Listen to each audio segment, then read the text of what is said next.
Bonjour, voici un rappel du programme de 5e sur les nombres relatifs. Alors, qu'est-ce que c'est que des nombres relatifs? Eh bien, il y a différents types de nombres. Il y a des nombres positifs, qui sont des nombres supérieurs à 0. Donc, par exemple, vous avez 5, qu'on peut appeler aussi plus 5, ou 7,3, qui est un nombre positif décimal, qu'on peut aussi noter plus 7,3. Ou bien vous avez un nombre qu'on appelle pi, ou plus pi, qui, je vous le rappelle, correspond au périmètre d'un cercle de diamètre 1 cm. À ce moment-là, son périmètre, c'est pi centimètres. C'est un nombre qui n'est pas entier, qui n'est pas décimal, mais qui est positif quand même. Et puis vous avez pu vous en rendre compte lorsque vous regardez la météo, par exemple, vous avez des nombres négatifs. Les nombres négatifs, ce sont des nombres qui sont inférieurs à 0, et on les fait toujours précéder d'un signe moins lorsqu'on les écrit. Par exemple, moins 6, qui est un nombre négatif entier, moins 2,13, qui est décimal, mais négatif également. Et puis, on pourrait aussi imaginer des nombres fractionnaires négatifs, comme moins 4 tiers.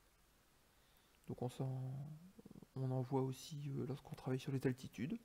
Les altitudes qui sont en dessous du niveau de la mer sont notées avec un nombre négatif. On voit aussi des fois sur des plaques d'ascenseur, quand on va dans les niveaux inférieurs au rez-de-chaussée, dans les sous-sols, on voit des fois moins 1, moins 2, moins 3 sur les plaques d'ascenseur. Et puis, on a un nombre qui est un petit peu particulier, qui n'est pas strictement supérieur à 0, qui n'est pas non plus strictement inférieur à 0, puisque c'est 0 lui-même. 0, on peut le considérer qu'il est à la fois positif et négatif. Et bien l'ensemble des nombres positifs et négatifs, ça s'appelle des nombres relatifs, tout simplement. Alors ces nombres relatifs, on peut les représenter sur une droite graduée. On l'avait déjà vu en 6e pour les nombres positifs. Alors pour les nombres relatifs, vous voyez qu'ici j'ai une droite graduée, comme donc l'année dernière, ou comme en 6e on a 0, 1, 2, 3, etc. les nombres positifs qui sont ici. Mais en 6e on s'arrêtait à une demi-droite, donc il n'y avait rien à gauche du 0. Maintenant on peut imaginer que on va avoir aussi des nombres à gauche du nombre 0 qui seront les nombres négatifs. Alors là, ça nous fait penser aussi qu'on a déjà vu ça aussi en histoire, lorsqu'on travaille sur les dates qui sont avant la naissance de Jésus-Christ. Donc ici on a le nombre 0, et puis si je déplace vers la droite, on a tous les nombres qui sont positifs, 1, 2, et puis tous les nombres qui sont entre ces nombres entiers, que j'ai marqués en vert, et puis à gauche, on a les nombres négatifs, que j'ai marqués en rouge. Alors attention, quand on place les nombres négatifs sur la droite graduée, ils ont un nombre négatif à deux parties, on a son signe et puis sa distance à 0. Ce nombre moins 3 était bien à 3 unités du 0, et les distances à 0 augmentent lorsqu'on s'éloigne vers la gauche, de plus en plus loin du nombre 0. Donc on fait attention, on compte 1, 2, 3, 4, 5, 6 vers la droite dans les nombres positifs, on compte moins 1, moins 2, moins 3, moins 4, moins 5, moins 6 vers la gauche dans les nombres négatifs. Je reviens donc sur la carte mentale. Alors sur une droite graduée, chaque point est repéré par un nombre, appelé son abscisse. Mais à la différence de ce qu'on a vu en 6e, maintenant, ce nombre peut être positif ou négatif. C'est juste une extension de ce qu'on a déjà vu. Donc les exemples connus, comme on vient de dire, on a la frise chronologique ou le thermomètre. On aurait pu parler des ascenseurs, on aurait pu parler des différences de but en football, etc. En exemple, on a ici le point A qui a pour abscisse moins 3, le point B qui a pour abscisse 3 ou plus 3. Et au niveau de la notation, quand on a un point qui est placé sur une droite graduée, pour noter son abscisse, on va marquer A et tout de suite entre parenthèses son abscisse. On n'avait pas de égal entre le A et le entre parenthèses moins 3. Pareil pour B. Et puis vous avez sûrement remarqué que les points A et B, je ne les ai pas choisis n'importe comment. Leurs abscisses sont moins 3 et plus 3, c'est-à-dire qu'ils ont la même distance à 0.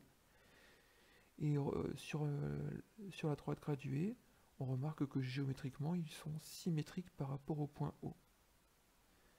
Eh bien, ces nombres, on appelle ça des nombres opposés. Des nombres opposés, ce sont des nombres qui ont la même distance à 0, mais un signe différent. Alors, de la même façon qu'on a appris à repérer un nombre relatif sur une droite graduée, on va apprendre à le repérer dans le plan. Alors, regardons un petit peu ce que ça donne. Dans le plan, en fait, on va pouvoir repérer un point, le point A par exemple, grâce à son abscisse, repéré sur un axe horizontal. Regardez, le point A est à la verticale du nombre 3 sur l'axe horizontal, l'axe des abscisses, mais aussi grâce à son ordonnée. L'ordonnée, c'est un nombre qui est repéré sur un axe vertical. Donc le point A, il est à l'horizontale du nombre 2 sur l'axe des ordonnées. Et si vous analysez bien, l'axe des abscisses est gradué avec des nombres positifs à droite et des nombres négatifs à gauche, comme dans la frise chronologique, le 0 étant au milieu, et l'axe des ordonnées, comme sur un thermomètre, il y aura les nombres positifs au-dessus de 0 et les nombres négatifs en dessous de 0. On dit que A a pour abscisse 3 et pour ordonnée 2.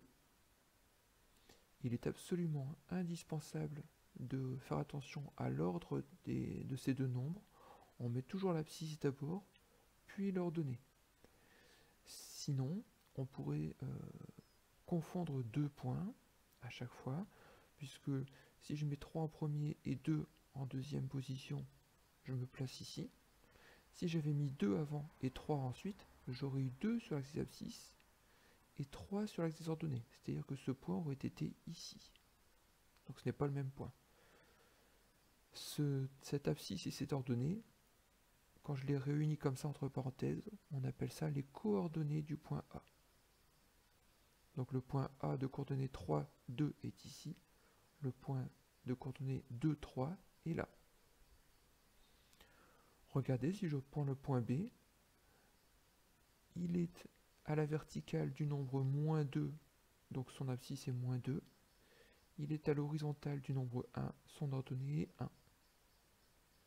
Abscisse négative, ordonnée positive. Le point C, lui, a pour abscisse moins 3 et pour ordonnée moins 1. Donc le point C a des coordonnées qui sont toutes les deux négatives. Et le point D a pour abscisse plus 1 ou 1 et pour ordonnée moins 1. Ordonnée positive, abscisse positive, ordonnée négative.